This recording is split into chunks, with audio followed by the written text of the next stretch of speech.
Hi guys, my name's Alana. Welcome back to my YouTube channel, Mental Health with Alana. If you're new here, please press the subscribe button, give this video a thumbs up, and press the bell notification so you know every time I post a video. If you want to follow my Instagram, I'll put it up on the screen here. Go check it out, I post regularly on there. I also have a business called Care Boxes by Alana, where I sell sensory boxes for your mental health and neurodivergent needs. So if you're interested in purchasing a sensory box, I have a couple to choose from. Then go check out my Instagram and my Depop store. So for this video, I'm going to be talking about where I've been. Now, my friend Lydia, Diary of Lydia, on YouTube, we're like best friends. Her channel's linked down below. She made a video for me while I was in hospital recently for my mental health to explain kind of what was going on and where I was, because I was posting really frequently and then I kind of just disappeared for like 5 days or 6 days or something like that. That's because my mental health got quite bad, and I'm going to be talking about what happened in this video. So to start off with, I started having a hypomanic episode where I was spending large amounts of money. I was being very impulsive, driving recklessly, just doing a bunch of things that I do when I'm hypomanic, and feeling like really energetic and just like really over the top happy. Not like a baseline happy, it was more of a hypomania happy. And I didn't recognize this at all. I didn't think I was hypomanic and I didn't think there was anything wrong until my psychologist brought it up and said, I think that you're having a hypomanic episode. So I had a hypomanic episode and that then turned into a psychotic episode. So I have schizoaffective disorder bipolar type, which means I have a mixture of schizophrenia and bipolar. So as you can see, I had the mood aspect going on, the hypomania, then it turned into a full-blown psychotic episode. Now, in this episode, and I'm still not 100% out of it yet, I'm still kind of in it, but I've come a long way compared to how I was before getting treatment. But basically, I had a lot of really bad delusions. I thought the house was possessed by a witch. I kept seeing a witch constantly everywhere. She would appear and disappear all the time. And she was a very creepy looking witch, very creepy looking face and smile. And she would just stare at me. She wouldn't do anything, she wouldn't say anything, she'd just stare at me. And she'd often be in the corner of the rooms. Now, this was very distressing and upsetting, obviously, as no one really wants to see a horrible witch everywhere they go. So, yeah, that happened. Then I thought the house was possessed. Then I thought the house was possessed by this witch, and so I didn't want to be at home, and I had planned to run away.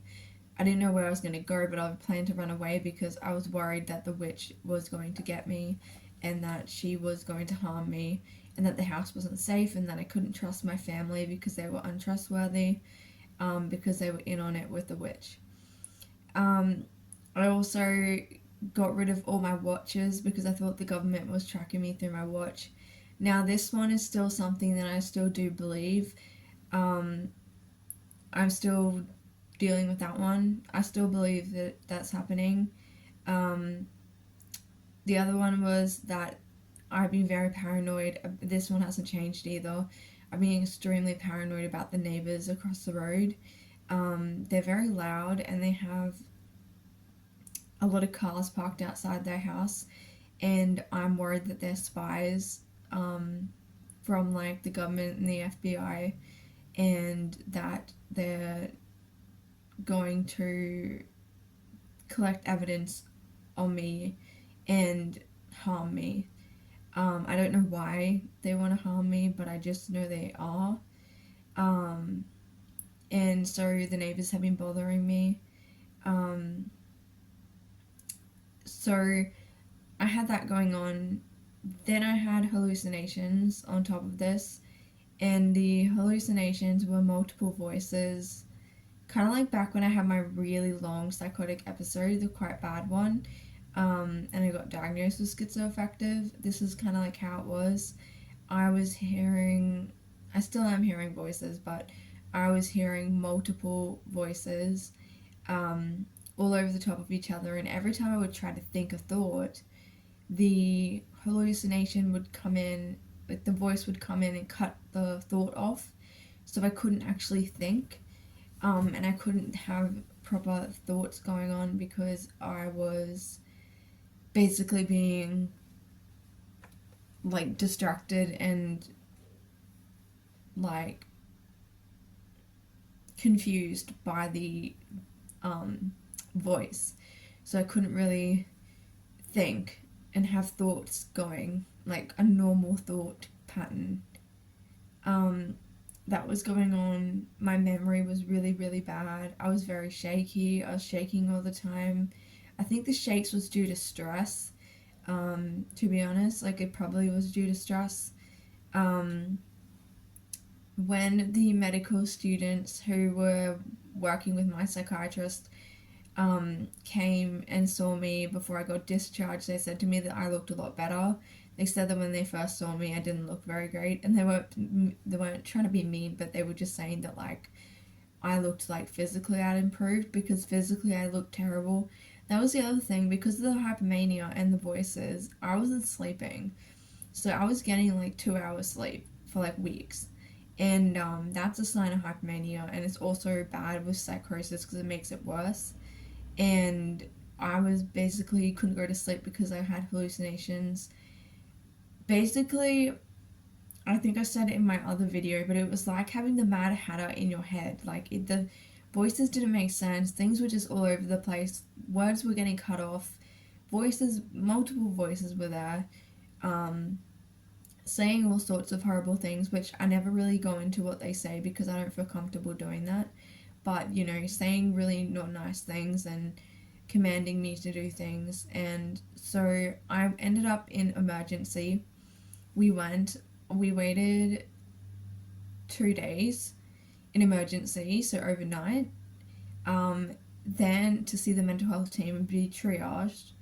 Then I got placed in short stay in the general hospital with everyone else who had physical health issues, and I was there with mental health issues. And I was there for about 4 days, I think, waiting for a bed in the acute ward, which is the mental health psychiatric ward. And I was just waiting for a bed because they were so full. So I just had to wait and wait and wait and wait. They did change my medication while I was waiting though, so my lithium, I don't want to be on lithium, but anyway, I'm not going to go into that whole thing. They basically increased my lithium again because my lithium levels were really low, and they think that that's what's contributing to my psychosis and my hypomania. And then they also increased my aripiprazole to 20 milligrams instead of 15 milligrams. So with lithium, I'm on 250 and a 450 milligram tablets, like I was before. I am hoping in the future to come off lithium, but at this point, everyone just seems to think that it's the best medication for me. So anyway, I'm not going to go into the whole reasons of why I want to come off it. I think I made a video talking about it on my channel. But anyway, so that happened, and then I finally got a bed in acute, and I went in. I wasn't under a mental health act this time or a treatment authority, so it was a completely different experience. I had way more freedom. I could have my stuff in my room. Like, before, the other time I wasn't allowed like literally anything. Like, I couldn't even have like soap. I couldn't have like shampoo or conditioner. I couldn't have my deodorant, and it's just a roll-on one, but I wasn't allowed that. I couldn't have anything. Like, I had some clothes, and I think that was it. And like coloring stuff. So this time around was better. I wasn't putting myself in danger, because the thing is that That episode that I had in August last year was for bipolar depression, and this one was for bipolar hypomania and psychosis.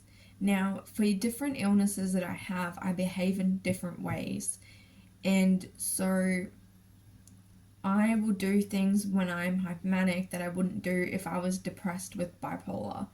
I will do things in psychosis that I wouldn't do if I was having a BPD episode.